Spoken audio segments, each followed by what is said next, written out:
Mesdames, messieurs, amis chers internautes de la chaîne Info Askan TV, bienvenue dans votre émission L'actu Buzz. Comme ni ngeen ko amee semaine bu nekk L'actu Buzz actualité la leen di wax fi mu toll nii actualité bi nga xamante ni moo lëmbe Sénégal ñu ñëpp xam nañ ko muy le cas Sonko Adji Sarr lu bëri xew na fi waaye jamono ji may wax ak yéen manifestation yi lëmbe na réew mi lëmbe na Sénégal ku nekk mu ngi gën di wax. dañuy revenir un peu en arrière ñu wax ni Sonko ki nga xamante ni jiiñ na ko kooku citoyenne la sénégalaise la mu ngi wuyoo ci turu Adji Sarr Sonko tamit député la bi yooyu yëpp xewee nee nañu dañuy lever immunité parlementaire bu Ousmane Sonko bañoon na wuyu ji waaye mu ngi woon ci ay droit am xam na li ko war waaye nekk ci réew mi aussi ñu bëri dañoo ànd ak Ousmane Sonko yéen ci jeunes yi nee nañ Ousmane Sonko moo def am deful jox nañ ko bopp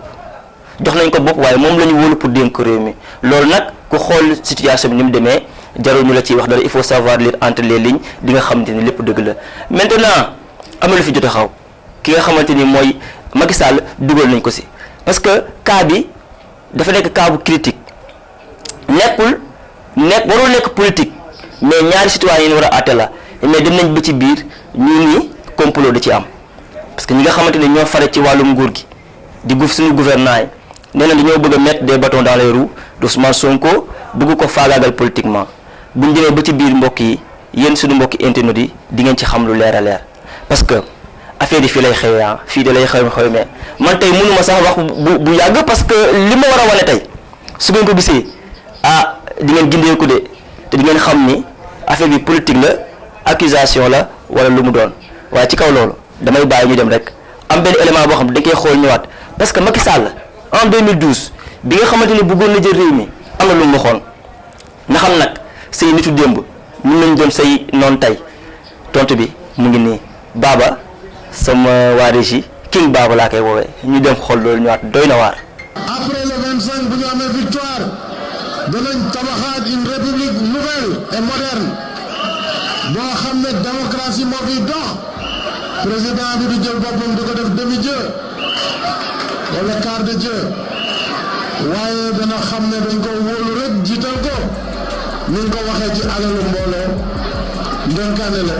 kon waruñu ko foye liggéey ensemble toutes les forces vives pour aller ensemble aux législatives et ensemble servir le Sénégal loolu war na tax ku ne jóg bokk ci la nouvelle page écrite de l'histoire politique du Sénégal. parce que imaginez leen benn instant mënuma ko xalaat ñu ne waxeet moo fi toolaat imaginez leen loolu fi Sénégal jëm ci yaakaar yu tos ci ay xeex yu fi am ci ay yëkkale yu ñu bëgg a yëkkale réew mi fii démocratie la république la. ba tey yéen a ko gisandoo yéen a ngi seen émission L'actu Buzz ak seen mbokk seen doomu ndey xale bi ainsi ñëw waaw gis ngeen li président waxoon tàpp na ñi nga xamante ni ñooy ay ñooñu démbam tey nag y a une rude opposition bi nga xamante ni am na ci seen biir na xam politique jar na lii loolu jar na def taxaw seetlu parce que politique dafa war a nekk lu set loo xamante ni lu ñu war a yore suñu réew la mais bu demee bay accusation di si xew di fagaagal ak leneen war nañu xoolaat suñu bopp maintenant dafa am benn kàddu bi nga xamante ni kii waxoon na ko ba tey président Macky Sall son excellence neewoon na ba tey en 2012 bi nga xamante ni bëggoon na jot réew mi di dem deuxième tour ak maître Abdoulaye Wade dafa taxaw mu ni Abdoulaye Wade alal ndénkaane la kenn du ko fawee ba tax mu jël woyu Youssou Ndour boobu daal di koy interprété naam Youssou Ndour moom la faraloon moom la doon soutenir waaye tey jii tey ñi nga xamante ne à l'exception de Youssou Ndour ñëpp mu ngi leen doon ñu ko doon soutenir ñooñu tey war nañ ko ginnaaw kon tey taxaw seetlu dafay am yoon waaye ci kaw loolu non avance Baba ñu dem xooli loolu li mu waxoon ñu dem xooli alal ndénkaane la doog a ñëwaat ci plateau bi. ni nga ko waxee ci alalu mbooloo ndénkaane la kon waruñu ko foye daañu fexe ba institution yi bu nekk dox wàllam justice bi dox wàllam assemblée nationale dox wàllam exécutif dox wàllam. King Baba dama ko bëgg ak a gënaaw ci xale waaw réew mi nag man des fois damay triste mais des fois damay bëgg a reetaan parce que am na benn dame buy def buzz ci toile bi man xaw ma buzz la bëgg xaw ma mais des fois Sénégal day am lu xew gars yi di porox ndollu moom dafa génn bi mu génnee wax na bay jooy génn na ci benn sëriñ bu mag fii ci Sénégal bëgguma avancer si yi nga xamante ni day waat moom bi mu génnee parce que dañoo am benn seetlu bu ñu def diggante 4 heures du matin ba 11 heures dañu jàppal Ousmane Sonko mu nekk si bureau bi war a jàkkaarloo ak juge bi mais gisuñu Ousmane Sonko dégguñu ko Sénégal yépp di wax Ousmane Sonko fu mu dem mais diggante boobu du suñuy wax ñun waa Info Askan Wi parce que dañuy bëgg ak li ñuy wax ñu am ci ay suuf mais femme bi dafa génn mu waat ci ay doomam mu ni bu fekkee li mu wax amul yàlla na sul ay doomam que ni diggante 11h ba diggante 4h du matin ba 11h bi nga xamante ne sénégalais yépp taxawoon nañ keroog di laaj fan la Ousmane Sonko nekk nee nañ moment boobu dañ ko drogué filmer ko pour am lu ñu préparé ba tey du suñuy wax du waxu Info Askan Wi waaye femme boobu ba tey moom mooy wax dañ koy dem déglu daal di ñëwaat parce que lii doy na waar King Baba acca ñu def. waaye Macky loo def yàlla weer la Macky bàyyi lu bon Macky bàyyi lu bon loo def yàlla weer la démb ci guddi dem na jëli dem na ñu drogué Sonko dégg nga li ma la wax piqûre ñiy wax leneen piqûre la li may wax dafa ma cee leer naññ comme midi di la ñu waatal samay bakkanu doom bu dee lii may wax du dëgg bu ma paree vidéo bi yàlla naa suuli samay doom léegi Sonko jaraluma ko Macky Sall jaraluma ko ay ñoñam jaraluma ko adduna jaraluma ko alalu adduna jaraluma ko lenn jaraluma ko man dama suur démb tey door a ñëw. waaw gis nga li femme bi wax mu ngi noonu moom nee na waat na bay jooy ba waat ci njabootam ne su fekkee li muy wax amul yàlla na sul ay njabootam que ni Macky Sall maa ngi sax juum Sonko dañ ko jàpp filmer ko futti ko ba mu set te dañ ko drogué avant ñu kaa def loolu yëpp pour am ay vidéo yi nga xamante ne ay vidéo yu déconcertante la yi nga xamante ni bu génnee ñëpp dañuy bouche bee dañuy tëj seen gémmiñ ne Sonko moom moo def waaye yàggul dara mu daal di génnaat def sotti wax man nag personnellement xaw ma menace la xaw ma ut buzz la waaye ñaar yooyu benn mu ngi ci bu nekkee ut buzz la am na ko parce que def na buzz waaye bu nekkee de menace la ñuy fare ci nguur gi dañ ko woo ne ko bu fekkee ni génnaatoo nga wax ni lii ma wax yëpp damaa juum dina la lay wala ñu am lu la def loolu aussi xaw ma si dara waaye lépp li nga xamante ni moo wóor dañ ci def ñàngat ndax bi mu génnaatee nee na ki ko doon wax ay information te lu mu ko wax mu nekk dëgg cette fois ci Dakar nax léegi nag damay bàyyi ngeen jugé ñu dem déglu vidéo boobu muy regretté ne dañ kaa nax waaye mbir mi luus na mbokk ñu dem ñëwaat.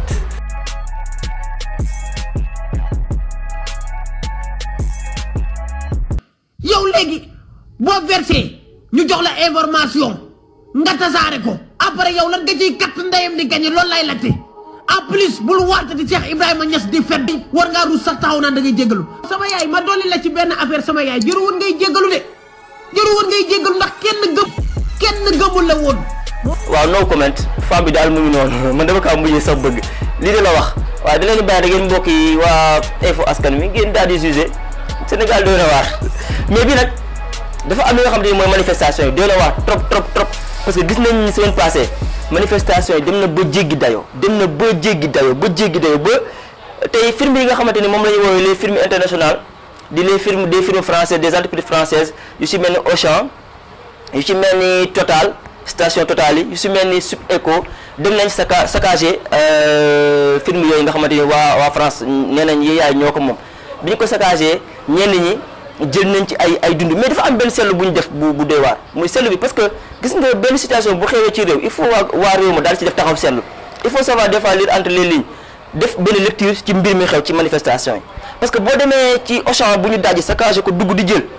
xale yi ak mag ñak ndaw ñi bu ñu duggee di jël duñ jël pâte dentifrice duñ jël dara duñ jël balai yi duñ jël dara xam nga lan la ñuy jël ñu jël tamit au moyen détergent yi non yu ñuy lekk la ñuy jël. Ça veut dire que les Sénégalais sont fatigués, les Sénégalais ont faim. loolu la ñenn ñi def du samay wax nag mais ñenn ñi kàddu boobu la ñu am parce que ABC ki ñu woowee ABC Alioune Badara Cissé def na benn sortie bu doy waar parce que nit moom boo sekkee ak moom benn mbir bu nekkul si dëgg woo ko nga ne ko sëñ bi nekkuloo si dëgg moom bi mu génnee nee na il faut que monsieur le président de la République Macky Sall mu ressaisir daal di déglu ñi nga xamante ni ñooy kilifa diine yi daal di déglu ñi nga xamante ni ñooy kilifa aada yi parce que Sénégal dañu xamee ci am kilifa yi bu ñu génnee wax nga déglu leen bu nguur tax doo déglu say kilifa bu ay mota yi lay diriger tax doo déglu say kilifa du samay wax ba tey waxi ABC la waaye jàngat bi mu def mooy mu ngi massawu ñi nga xamante ni ñooy force de l'ordre yi parce que solo nañ ku sañoon doo bàyyi sa doomu réew nga bàyyi ko muy sonn génn si di rayante Sénégal xamuñu lool Sénégal jàmm lañ xam kon moom mu ngi woo président de la république mu dal ànd ak xelam daal di génn wax lu am solo mu ngi noonu parce que njiit bu ñu la jiitee da ngay génn nga wax ak askan bi man li may def nii jugement personnel la maa ngi fàttaliku bi maa ngi fàttaliku bi nga xamante ni Batalo Joola kii na boobu ñu ngi jàng waaye ki nga xamante ni moo nekkoon président de la république Maître Abdoulaye Wade à l'époque dafa génn mu daal di wax bi mu génn lan la wax dafa génn mu ne askan wi nañu dellu seen kër parce que ñi nga xamante ni ñoom la seen famille di ci bato bi dañu génnoon jàpp ci giri paro yi si giri palais bi di jooy di wax béboo ñu rey leen waaye il faut ñu wax ne lan moo waral loolu noonu Abdoulaye Wade dafa génn mu def sorti mu ni nañ dellu seen kër yi te lépp dina leer li tax bato bi suux ñu même bu nekkee après finalement amuñu sax yu mel noonu amuñu lu ci leer mais au moins génn na mu wax ak askan wi seen xel dal ñun tey sorti boobu la ñuy xaar ci président de la république xaaruñu sorti ci si ministre de l'intérieur Antoine Abdoulaye Félix Diome xaaruñu moom si moom sorti mais moom mi nga xam sorti bi nga xam dafa génn pour peut-être gën a raviver la tension parce que les jeunes dañoo décidé wu ki nga xamante ne nii toujours c'est un jugement personnel géej gi yaa ngi fa doon jaar nga xëy suba ñuy la 400 personnes dee na 500 personnes dee na nga xëy suba jaar ci géej gi kooku boo nekkoon ñaar wala ñetti dee nañ du tee day kon ay manifestation pour am lu mu bëgg kon président de la république bu fekkee xooxata la wala ak ministre am il faut ñu xamante ni Sénégal ñun ñoo ko bokk benn bopp la kii mën koo xar ñaar ci kaw loolu ba tey am na lu ci xew muy ni ki nga xamante ni mooy njiit gi mooy gouvernement bi tey Afrique dañu tàmm di gis benn affaire gouvernement buy wàcc mooy tànn ki koy succéder parce que bëggul am problème bu nekkee ci cas boobu lañ nekk ñun loolu engagé wuñu peuple bi Sonko la ñu bëgg Karim Wade la ñu bëgg Khalifa Sall la ñu bëgg il faut nga bàyyi on est un peuple souverain il faut nga bàyyi peuple bi fal ki nga xamante ni moom la bëgg mu jiite ko ndaxte kat Olof Ndiaye nee na jiite moom moo gën a wóor kaay ma jiite la yaa ñu jiite par la force ñu jox la suñu bopp moom moo gën a wóor donc président loolu lañ soxla si moom mu génn wax en personne parce que moom lañ fal faluñu ministre de l'intérieur boobu noonu kon nag dañuy bàyyi ci kaw loolu ñu ànd ak suñu king bi ba tey king Baba ñu dem taataan li ministre bi waxoon après del si def si tuuti njàngat daal di avancé. amul lenn loo xamante ni war ma judd na ci lii nag doon loo xamante ni lu bees la suñu réew waaye ku ne xam na ni nguur di doxee dina am ay xibaar ak ay xeetu renseignement yoo xamante ni xañ na ñeneen ñi duñ ci jot ñu gis te yéen ñëpp seetlu ngeen ko fan yii ñu weesu démb moo ci mujj gis ngeen ñu yor ay fital di song bérébu liggéeyukaayu jàmbur gis ci yeneen yoo xamante ni tamit yàq nañ seen alal ñu doon ay nit yuy dundee seen ñaq te ku ne xam na ni seen yoon nekkul ci lii nga xamante ni moo xew ku yor sa magasin wala nga yor sa boutique tëj ko nit ñëw dajji ko jël la fa nekk te ngay dundee sa ñaq te kenn xamul ñaata at ak ñaata weer nga dajale ngir yegg foofu am na tooñ bu rëy boo xamante ni tooñ nañ la ko gis nañ ay kàddu yu ñaaw di jib yu àndul ak sutura yu àndul ak teggin te loolu bokkul ci suñu diine bokkul ci suñu aada yi nga xamante ni am nañ leen fii ci réew mi te ni ma ko leeralee léegi ndaw moom mooy yaakaaru askan mooy yaakaaru ëllëg seen taxawaay ci réew taxawaay la woo xamante ni daf ñuy wan nan la suñu réew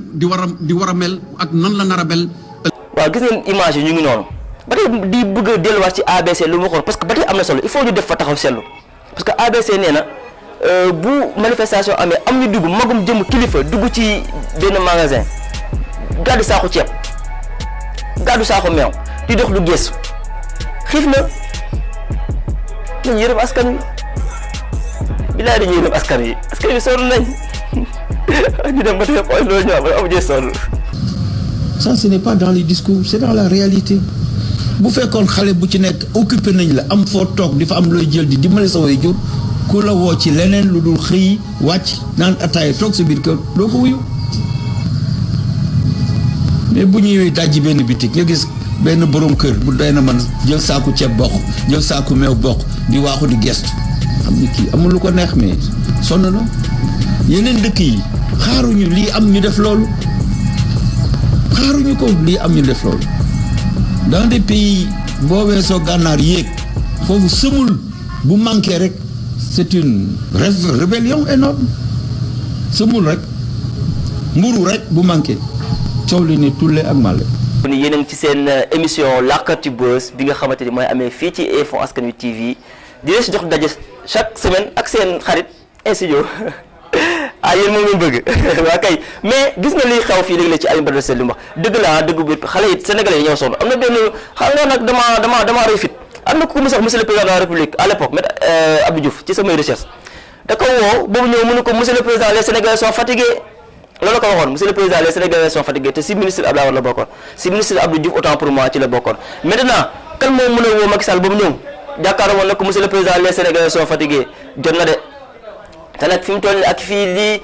askan wi dañoo fi sénégalais kenn xamu ko ci yàq kenn xamu ko ci reyante sénégalais dafa ragal gis deret bu dee ba jaay ba kanam la ça veut dire que les choses vont mal les choses vont très mal même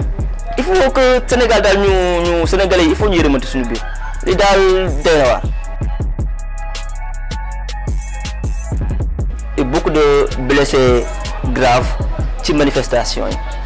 ba tey dama ci prox ndoolu rek di daal di masawu coono ñi nga xamante ni mooy suñu confrères yi ay maison de presse yi nga xamante ni da leen a saccagé ñu ngi koy ñaawlu ku si mel ni groupe Futurs Médias saccagé nañ leen taal nañ seen ay oto waaye xale yi moom dañoo mer waaye tamit ñu ngi ñaan xale yi ñu dal te xamante ni manifestation baax na pour wane sa naqar waaye su ëppee rek day delluwaat si ñun parce que bu ñu lakkee poste de police yi bu ñu taalee yenn yi bu ñu taalee bus yi su mbir mi jeexee ak kuñ mën a fal bu ñëwaatee day sonn parce que ci la ñuy dugg après force de l'ordre yi après ñoom ñooy assurer sunu sécurité loolu il faut ñu bàyyi si xel manifestation moom il faut ñu def ko de sorte que bu ñuy payer les pots cassés mu bañ a nekk lu cher lu doy waar loo xam duñ ko mën a fay dina doy waar. maintenant am na benn image bi nga xamante ni mu ngi def le tour du monde mooy lan image bi nga xamante ni nii manifestants yi ak force de l'ordre yi dañoo manifester ba sonn daal di joxante ay loxo pour wane Sénégal benn bopp la kenn mën koo xar ñaar mu nekk image bu rafet image buy def le tour du monde.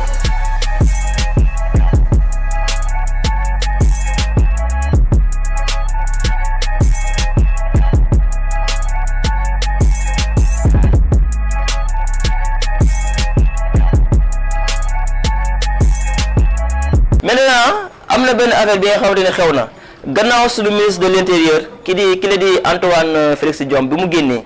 def sortie boobu bi nga xamante ni 3 minutes de la xale yi am ci discours bi déglu ko ma dégg ay tëf ma ni xale yi de moom eggaluwuñu discours bi parce que discours ñun on a besoin de discours moralisateur discours bi nga xamante ni xam nga day apaiser mais discours bi nga xamante ni nit ñi ñu ngi doon xaar benn affaire nga ñëw wax leen day doy waar si kaw ba tey fi may rebondiraat fi may ñëwaatee mooy fii ABC di waxoon ne kilifa dafa mat a sédd dafa mat a déglu ndax ba tey maa ngi for ci wéewu bëy xam nga man maa jaaw Ndakaaru ak waa Info Askan Wi fu lay dem Sénégal information yi fii lay leere président dafa def délégation ñu dem Touba pour gis xalif bi paraît-il mais dañ leen a rejeté parce que avant tout waxoon nañ président que ni lii raam kat ca nag ba la jëm te Sénégal jàmm la xam il faut nga calmer wu affaire parce que moom am na ci benn vidéo bi mu waxee ni Sénégal bu ñu naree jàpp ki nga xamante ni heure bu ñu ko jàppee am ñu dee mun nañ ko régler nëppal ko ci suuf ba dee doo am te loolu ñëpp dañ ci d'accord waaye nag bu dee ba mu toll fii ki nga xamante ni mooy Ousmane Sonko naam Sénégalais la comme Sénégalais yëpp waaye il est pas n'importe qui dans ce pays là xale yi jox nañ ko bopp nit ñi nag ñu ngi dee pour sa libération donc président foofu mu taxawoo woon ba wax ni su naree jàpp nit am ay mort ñu bàyyi ko moo gën est-ce que naam egguñu ci situation boobu noonu ba tey laaj bu taxaw samp la waaw léegi damay bàyyi ak sama gars yi nga xam dañoo xam ne sama jinne yi waaw ñoom Sidi ñoom King Baba daal di dem xoolal ma vidéo boobu après ñëwaat ñu eggale. moom moo wax moom président Macky Sall du samay wax le 31 décembre dernier mu toog ca palais bi ñëpp di ko seetal mu ne man su ma procureur saisiré ci yenn dossiers yi mook ministre de la justice garde des sceaux maanaam leen teg leen ko ci suuf parce que c'est lui le chef de la magistrature de la justice moom président Macky Sall moom mooy jiite justice Sénégal parce que mooy nommé képp ku koy jiite mooy ministre de la justice. d'ailleurs ba tax magistrat yi di demander seen indépendance l'UMS wax ne ñun jot nañu am suñu indépendance c'est-à-dire que vraiment sans avoir une république des juges mais ñu am au moins une magistrature forte am une justice forte président Macky Sall ne man maa wax ministre de la justice yenn saa yi moom procureur bu ma joxee yéen dossier yi leen teg leen bii. mais loolu est-ce que yoon la daal. di wax ni li fi xew yëpp yéen a ko déggandoo te Sénégal sunu Sénégal la benn bopp la kenn mënu koo xar ñaar te xale yi nag décidé nañ il faut ñu bàyyi si xel xale yi décidé nañ de mais ki nga xamante ni mooy Cheikh Yérim Seck dafa am benn affaire bu mu wax moom naam amoon na cas bu mel ni kaawu Ousmane Sonko daal nañ koy giiñ lu mel ni viol moo def am deful doy na waar waaye li xew li leer ba leer mooy li ñu bëgg a souligner mooy benn affaire la askan wi wax benn affaire lañ toppee Ousmane Sonko te loolu bu ñu demee ba ci bi ñu daal di koy changer aussi dina doy waar man faruma fenn waaye fee yi nu mu amee noonu lañ koy relater parce que ñun loolu mooy suñu métier tey dañoo toppee woon Ousmane Sonko viol mooy lan nga gëtal nit viol sax ak ñaari arme la ñu wax ñaari arme la ko menacé 4 fois ok 4 fois d'affilée mu koy violé utiliser ñaari arme pour menace de mort loolu lañu toppee Ousmane Sonko te ñëpp xam nañu viol vidéo yi nga xamante ni amaana nit ñi nee nañ ñu ngi koy préparé pour génne ko même bu génnee bu nekkee vidéo boo xamante ni par consentement la ko femme bi nekkee donc loolu ñun loolu yëngalul askan wi vidéo bi nga xamante ni génn na askan wi gis ko te du nekk vidéo montage mu nekk vidéo réel li ñuy soxla mooy Ousmane Sonko fu muy jàppee kenn di ko violé même bu nekkee Ousmane Sonko dafa sekk ak ndaw si ànd si loolu nekkatul viol te xale yi nee nañ même bu nekkee Ousmane Sonko dafa nekk ci néeg ak 1000 jigéen ak chanvre indien moom lañ jox bopp ay waxi xale yi la loolu la xale yi wax kon nag nit ki soo koy toppee benn affaire nañ fexe ba loolu nga koy toppee ñu daal di koy gis kon nag nañu fexe dañu bëgg a dellu si un peu si kaddu autorité française boobu ñu tuddee Jean-Luc Mélenchon lu mu wax mu ni monsieur le président le Sénégal est fâché sachez l'écouter loolu la wax monsieur le président il faut que mu génn wax ak sénégalais yi parce que fi mu toll nii moom kase moo mën a wax pour Sénégal dellu si jàmm waaye bu nekk nag li ma wax léegi ñoom la ñuy bañ parce que yeneen dossiers yi bañ nañ Ousmane parce que Ousmane Sonko ku xool kanam xam ne macha allah man moom du samay wax ku ko xool xam ne macha allah te dossiers yëpp dina ko génne ma waral ñi nga xamante ne ñoo doon taxaw si plateau yëpp nekk géwélu Macky Sall déggatoo si kenn parce que xale yi ñu ngi taal kër yi réew mi suñu réew la nañ ko bañ a taal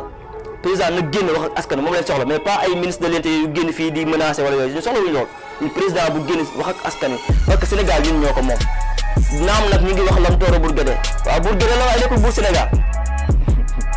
dañuy dem ñëwaat.